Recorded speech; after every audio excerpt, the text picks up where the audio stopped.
Hello student. पिछले video में मैंने आपको इसका फर्स्ट पार्ट करा दिया था। Figure shows the circuit diagram, ये फिगर गिवन है, of a potentiometer for determining the EMF of E of cell of negligible internal resistance. इस सेल का इंटरनल रेजिस्टेंस नेग्लिजिबल है। What is the purpose using the high resistance R2। यहाँ जो resistance लगाते हैं R2, इसका resistance high क्यों होता है, इसका आंसर हमने आपको पिछले वीडियो में समझाया था। आज इसका सेकंड पार्ट पढ़ रहे हैं कि how does the position of balance point J, ये जो बैलेंस पॉइंट जे मतलब नल पॉइंट ऑफ टर्न हो गया गैलोमीटर में, change when the resistance R1 is increased. अगर इस रेजिस्टेंस R1 को अगर हम इंक्रीज करें तो जो बैलेंसिंग पॉइंट है उसमें क्या पोजीशन में क्या चेंज आएगी, वो बैलेंसिंग पॉइंट शिफ्ट होगा टूवर्ड्स बी, टूवर्ड्स ए, या शिफ्ट नहीं होगा, ये समझना है। जरा समझते हैं। देखो इसमें जैसे ये जो क्वेश्चन है, इस क्वेश्चन में आपको इस डायग्राम को मैं यहां बना लेता हूं, फिर समझाता हूं। ये 2 वोल्ट का एक सेल दे रखा है आपको, यहां एक रेजिस्टेंस बना दिया उसने R1, और ये इस तरीके से उसने पोटेंशियोमीटर वायर है आपका, ये पोटेंशियोमीटर वायर बोलते हैं इसको, ए बी एजा पोटेंशियोमीटर वायर, और ये एक सेल जिसका ईएमएफ ई है, और यहाँ एक रेजिस्टेंस R2 लगा हुआ था। इसका पर्पज मैंने बता दिया था आपको। और ये एक गैलोमीटर, और ये जे पॉइंट पर टच करने पर इसमें बैलेंसिंग लेंथ आ गई थी, बैलेंसिंग पॉइंट ऑफ टर्न हो गया था, ये ई बैलेंसिंग लेंथ है। ठीक है। अब क्वेश्चन में कह रहा है कि अगर इस करंट को, इस रेजिस्टेंस को हम इंक्रीज करते हैं तो बैलेंसिंग लेंथ पे क्या इफेक्ट पड़ेगा। तो देखो जब नल पॉइंट ऑफ टर्न होता है तो जे पॉइंट पर टच करने पर नल पॉइंट ऑफ टर्न हो रहा है, तो वीए माइनस वीजे का नेम क्या है। इसका नेम हम लिख सकते हैं potential difference between points A and J. और इस सेल का जो पॉजिटिव टर्मिनल है वो डायरेक्टली ए पॉइंट से कनेक्टेड है, और नेगेटिव टर्मिनल, इसमें कोई करंट नहीं फ्लो कर रहा, तो ये रेजिस्टेंस यूजलेस है, करंट फ्लो नहीं कर रहा जब नल पॉइंट ऑफ टर्न हो जाता है तब, है ना। तो और ये इसका नेगेटिव एंड डायरेक्टली किससे कनेक्टेड है, जे से। इसका नेम लिख सकते हैं हम terminal potential difference of cell E, और वी, ये वाला फॉर्मूला पढ़ा होगा, terminal potential difference of cell का फॉर्मूला आपने पढ़ा होगा, V इज इक्वल टू होता है E माइनस IR। तो V का नेम है terminal potential difference of cell, और VA माइनस के VJ का नाम भी terminal potential difference of cell, इसीलिए इसकी जगह पर लिख सकते हैं हम V की जगह पर हम VA माइनस के VJ। सेल का EMF E दे रखा है तो E लिख लेते हैं। इस वाली ब्रांच में कोई करंट नहीं है तो I0 है तो I0 लिख लेते हैं, और इंटरलेशंस इसका R है तो इंटरलेशंस R लिख लेते हैं। वैसे ये नेग्लिजिबल इंटरलेशंस बोल रखा होता उसने कि नेग्लिजिबल है, क्वेश्चन में बोल रखा था ये नेग्लिजिबल है। ठीक है। तो VA माइनस के VJ किसके बराबर आ गया, सेल के EMF के। अगर हम पोटेंशियल ग्रेडियंट निकालते हैं, पोटेंशियल ग्रेडियंट प्राइमरी सर्किट में A इज इक्वल टू आता है VA माइनस VB। अगर हम A और B का पोटेंशियल डिफरेंस लिख रहे हैं तो A और B के बीच की लेंथ लिख देंगे, A इज इक्वल टू, अगर हम VA माइनस के VJ लिख रहे हैं, VA माइनस के VJ, तो VA और माइनस VJ के बीच की लेंथ लिख देंगे L, ऐसे। तो अगर हम K यहां से किससे निकालते हैं, VA माइनस के VJ डिवाइडेड बाई L से निकालते हैं, तो KL इज इक्वल टू लिख सकते हैं हम VA माइनस के VJ। इस VA माइनस VJ की जगह पर हम KL पुट कर सकते हैं, तो E इज इक्वल टू कितना लिख सकते हैं, KL। अब इस बैलेंसिंग लेंथ पर क्या इफेक्ट पड़ेगा अगर हम इस रेजिस्टेंस को इंक्रीज करें। क्वेश्चन ये है बैलेंसिंग लेंथ पे क्या इफेक्ट पड़ेगा अगर इस रेजिस्टेंस को इंक्रीज करें। तो इस रेजिस्टेंस से आपका सेल का ईएमएफ तो इंडिपेंडेंट होता है, तो सेल के ईएमएफ पे तो कोई इफेक्ट नहीं पड़ने वाला इस रेजिस्टेंस को इंक्रीज करने से। ठीक है, क्योंकि बैलेंसिंग लेंथ यहाँ पे जो डिपेंड कर रही है वो ई और के पे डिपेंड कर रही है। Balancing length is equal to E by K. तो इस रेजिस्टेंस को चेंज करने से इस सेल के ईएमएफ पे कोई इफेक्ट नहीं पड़ेगा, क्योंकि ईएमएफ सेल की कैरेक्टरिस्टिक प्रॉपर्टी होती है। ठीक है, तो क्या के पे इफेक्ट पड़ेगा, तो के पे कैसे इफेक्ट पड़ेगा जरा देखते हैं। जब ये जो प्राइमरी सर्किट होता है इसमें जो जब नल पॉइंट ऑफ टर्न होता है तो ये सारी करंट प्राइमरी में ही रहती है, ऐसे इसको हम प्राइमरी सर्किट बोलते हैं, और नीचे वाले को हम सेकेंडरी सर्किट बोलते हैं।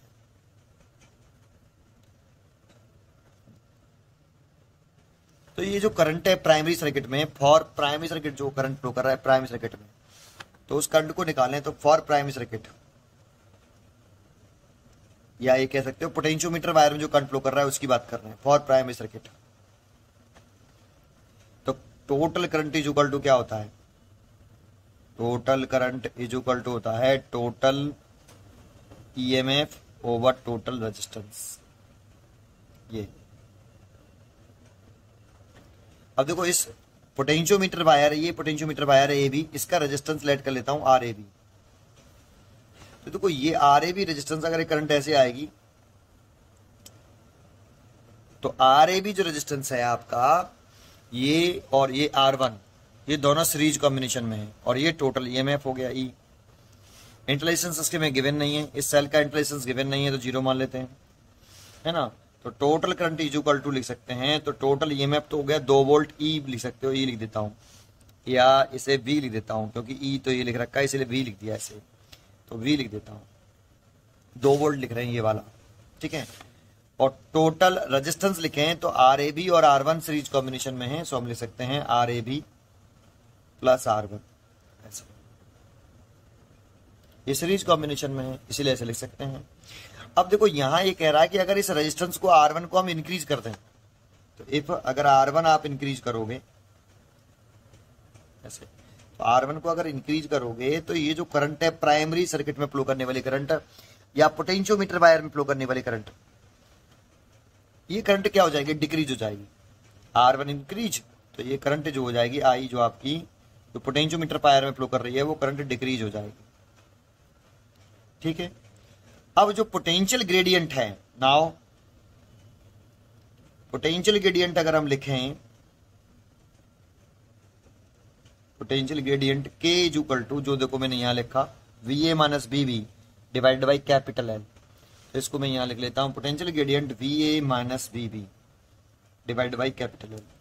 ये ए और बी के अक्रॉस पोटेंशियल डिफरेंस है, तो ए और बी के अक्रॉस पोटेंशियल डिफरेंस कितना आएगा, VA minus BB is a potential difference across AB wire, तो AB वायर का करंट और AB वायर का रेजिस्टेंस, तो पोटेंशियल डिफरेंस आ गया अक्रॉस A एंड B वाला वायर।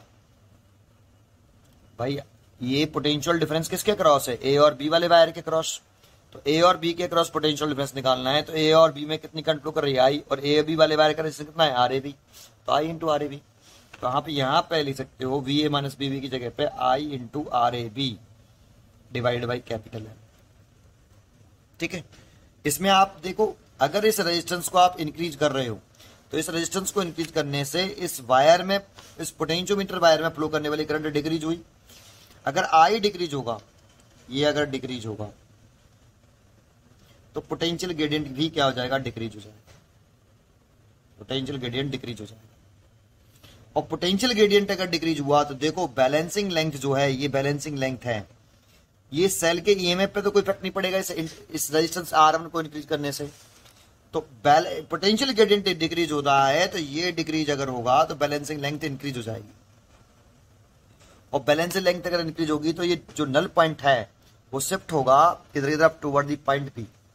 तो इस रेजिस्टेंस को इंक्रीज करने से इस प्राइमरी सर्किट में फ्लो करने वाली करंट डिक्रीज होगी, इस रेजिस्टेंस को इंक्रीज करने से प्राइमरी सर्किट में फ्लो करने वाली जो करंट है वो डिक्रीज होगी। और उस करंट के डिक्रीज होने से क्या होगा, करंट के डिक्रीज होने से क्या होगा, जो पोटेंशियल ग्रेडियंट है वायर का, पोटेंशियोमीटर का, वो डिक्रीज हो रहा है तो पोटेंशियल ग्रेडियंट डिक्रीज होगा। और पोटेंशियल ग्रेडियंट डिक्रीज होने से क्या होगा, L इज इक्वल टू E by K, potential gradient decrease हुआ तो बैलेंसिंग लेंथ बढ़ेगी, और बैलेंसिंग लेंथ बढ़ेगी तो इसलिए जो नल पॉइंट है वो टुवर्ड द बी शिफ्ट होगा, तो हम कह देंगे कि null point toward the B point shift होगा। तो ये क्वेश्चन यही पूछ रहा था, how does the position of balance point J change when the resistance R1 is increased. तो आप इसका आंसर लिखना चाहो तो मैं देखो इसका आंसर आपको यहां लिख के दिखा देता हूं, यहां इसका सोल्यूशन सेकंड पार्ट का। वैसे तो समझाया हुआ मैंने आपको ये पूरा, अब इसको एक्सप्लेन कर सकते हो तो ऐसे एक्सप्लेन कर सकते हो कि व्हेन रेजिस्टेंस R1, ये वाला रेजिस्टेंस R1 इज इंक्रीज्ड, अगर हम रेजिस्टेंस R1 इंक्रीज करें, द करंट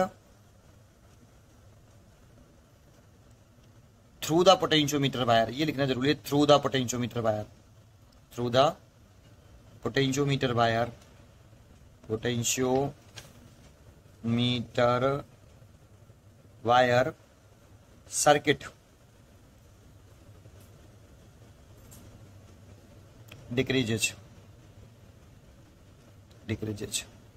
मैंने भी यहां कहा कि अगर आपका ये रेजिस्टेंस बढ़ाओगे तो करंट घटेगी, और करंट घट रही है तो पोटेंशियल ग्रेडियंट पर क्या इफेक्ट पड़ेगा वो देख लेते हैं। अब लिख देते हैं आगे, ड्यू टू इट करंट के घटने से क्या होगा, due to it the potential gradient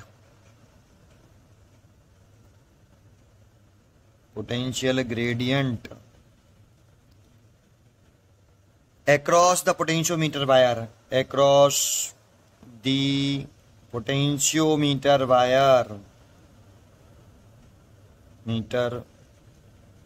wire, decreases। देखो, अगर करंट रिड्यूस हो गई तो पोटेंशियल ग्रेडियंट भी डिक्रीज हो रहा है। पोटेंशियल ग्रेडियंट डिक्रीज होने से देखो ये वाला फॉर्मूला होता है ई बराबर के एल, तो बैलेंसिंग लाइन पे क्या इफेक्ट पड़ रहा है ये पूछ रहा है। ई पे तो कोई इफेक्ट नहीं पड़ेगा इस रेजिस्टेंस के बढ़ने से, R1 के बढ़ने से, तो के डिक्रीज हो रहा है तो बैलेंसिंग लाइन इंक्रीज हो जाएगी। तो हम लिख देंगे as result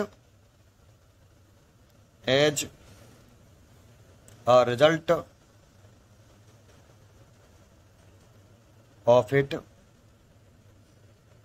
the balancing point जो है shift towards the end of B,